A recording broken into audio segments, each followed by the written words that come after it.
Ambulance ভাড়ার নামে রোগী ও মৃত ব্যক্তির স্বজনদের জিম্মি করা কোনোভাবেই বরদাস্ত করা হবে না বলে হুঁশিয়ারি দিয়েছেন চট্টগ্রাম সিটি কর্পোরেশনের mayor doctor Shahadat Hossain. Chittagong medical college হাসপাতালের সম্মেলন কক্ষে অ্যাম্বুলেন্স সেবায় ভাড়া নির্ধারণ ও যৌক্তিকতার প্রশ্নে আয়োজিত মত বিনিময় সভায় তিনি এ হুঁশিয়ারি দেন।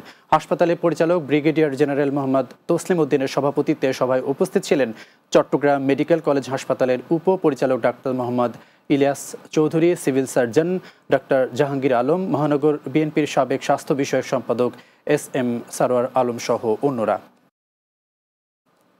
চট্টগ্রাম নগরীর কোতোয়ালি থানা থেকে লুট হওয়া একটি পিস্তল ও গুলি উদ্ধার করেছে পুলিশ।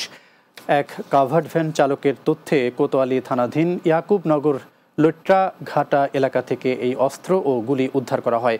নগরীর দামপাড়ায় সিএমপির পুলিশ কমিশনারের কার্যালয়ে সংবাদ সম্মেলনে এসব তথ্য জানান উপ পুলিশ কমিশনার মোহাম্মদ আলমগীর হোসেন। এ সময় তিনি জানান, চট্টগ্রাম মিরসরাইয়ের বাসিন্দা মোহাম্মদ রুবেল প্রকাশ রনি নামে চালককে নগরীর পতেঙ্গার আকমল আলী ঘাট এলাকা থেকে গ্রেপ্তার করা হয়। পরে তার দেওয়া তথ্যে একটি 9mm পিস্তল, 2টি ম্যাগাজিন ও 2 রাউন্ড গুলি উদ্ধার করা হয়।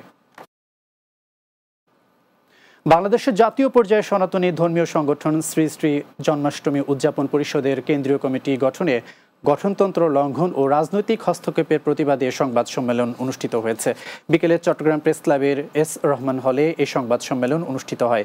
সংবাদ সম্মেলনে লিখিত বক্তব্য পাঠ করেন সংগঠনের আজীবন সদস্য সৌরভ প্রিয় পাল।